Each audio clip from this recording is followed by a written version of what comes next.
my God. Is this not becoming a joke at this point? Like, I think at this point it's just a joke. Because what happens is that us as rival fans, we can be extremely pity. And I'm not ashamed of that. Well, I am a little bit.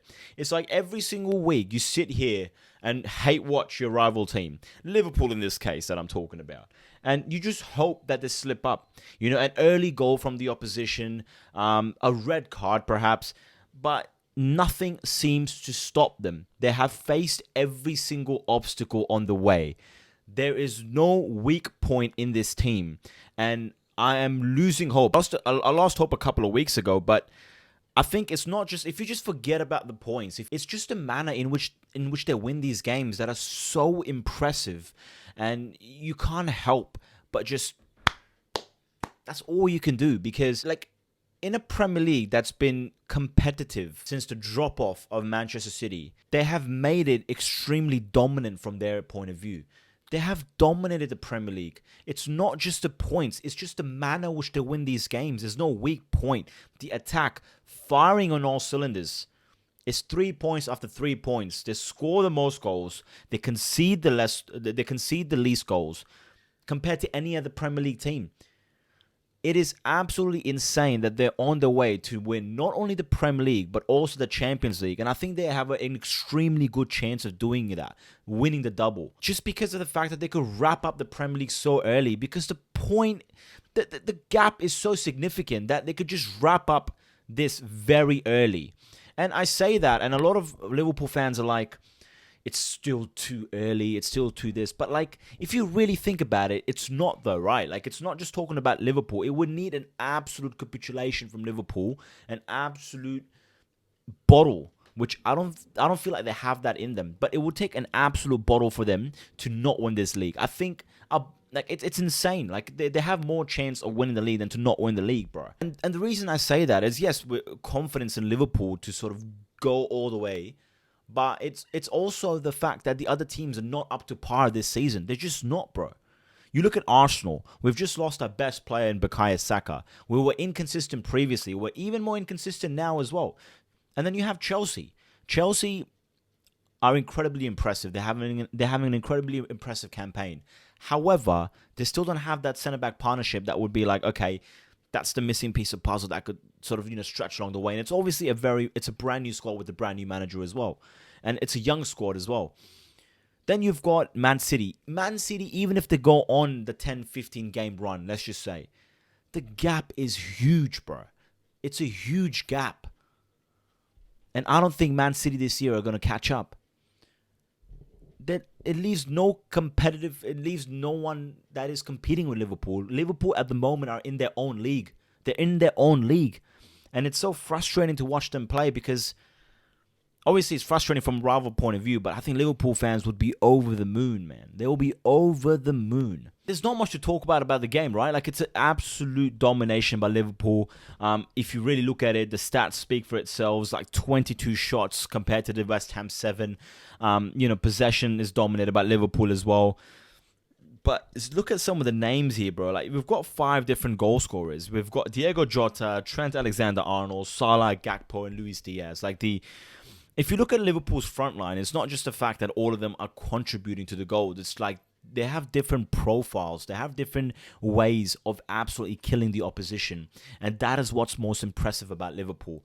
Nunez is not working. Take him off. Put Jota in. Okay, let's switch it up. Put Luis Diaz in on the left.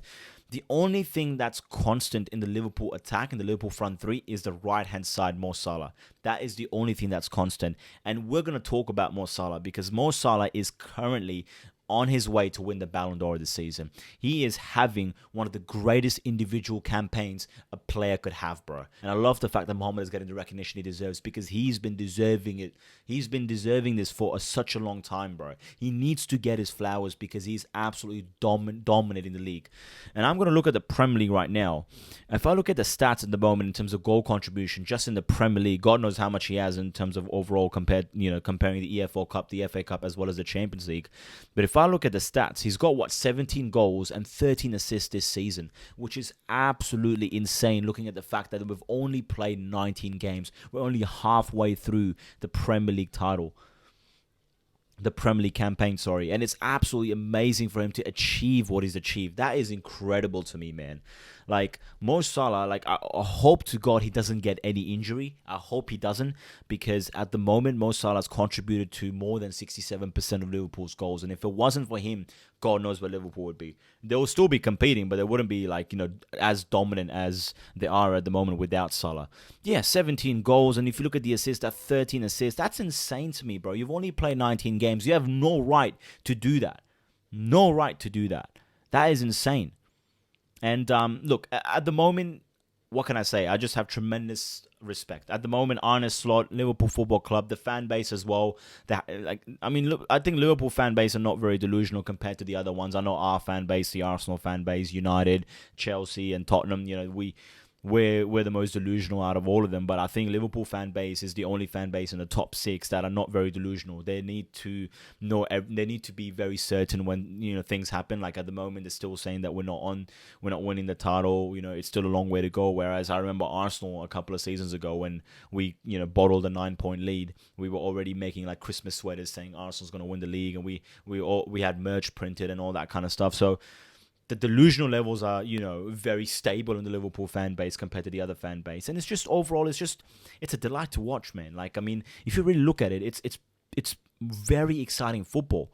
And you look at some of the players, man, like some of the players, like particularly the attacking players of Liverpool, it's just such a delight to watch, man. You have Luis Diaz, who doesn't contribute when it comes to the volume of goals, but like, the dribbling, the chance creation is just a delight to watch. And then you have Trent Alexander-Arnold. Obviously, rumors are there that he's going to sort of leave Liverpool, go to Real Madrid as a right back, because obviously they've been sort of screaming for a right back. But today after the goal celebration, when he did this, it could mean a lot of things. It could mean that the rumors are not true. There's a contract extension coming their way, and I don't know why there's such a massive delay from Liverpool to sort of offer the contract extension to someone like Trent Alexander-Arnold, because being so young, being a Scouser, having won everything, and being one of the best right backs in the world, you need to have that locked down, bro. You need to give him a very long contract and whatever he wants, because he's an extremely extraordinary player, and he's going to do wonders in the future. And I think Liverpool is the best club to be at for Trent. Anyone would say that at the moment. At the moment, I feel like the way that they're playing, they're the best team in the world, and I don't know why you would want to be someplace else. Being a Scouser as well, I think you should stay. And then you have then you have Diego Jota. I know we have Mohamed Salah in that team, but Diego Jota, I think, is the most complete finisher the most complete and the most natural finisher, I would say, out of all the attacking options. I think the only person that's not sort of performing well in the front line will be Nunes, but that's sort of, it's overshadowed with what Gakpo, Diaz, and Salah is doing as well. I want to talk about Gakpo as well. Gakpo struggled on the Klopp. Klopp was like, all right, he's a 6'4" attacking player. I'm just gonna stick him up front as a number 9 due to his height. He could hold up play. But I think Arne Slot's come in. Obviously, he's got that Dutch connection, that Dutch chemistry, and he's put him in the left-hand side, which is his preferred position. And he's been showing up for Liverpool, bro. It's been absolutely amazing to watch him as well.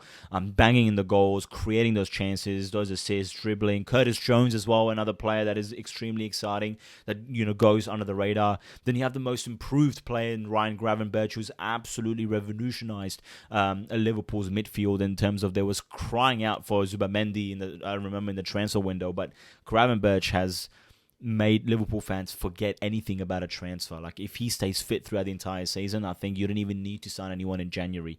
Then you have McAllister. Obviously, McAllister's absolutely amazing, man. I mean, another player that goes under the radar because the work that he does just goes unnoticed to a casual fan, like a fan that usually tunes in once in a while, and even some of the fans that watch it regularly as well. But I think the true fans know that what he provides for that midfield, I think he just holds that midfield together really, really well.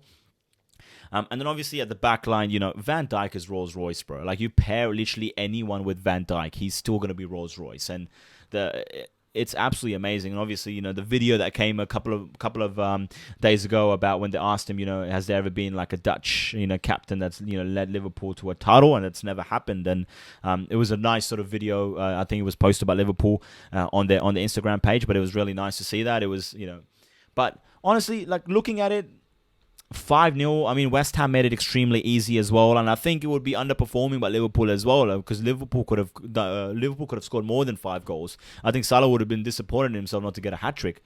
Because the amount of chances that they create, and it's just like there's no stopping them, man. I think the gap is way too big. It's 9 points if they win the game in hand as well, which I think they will.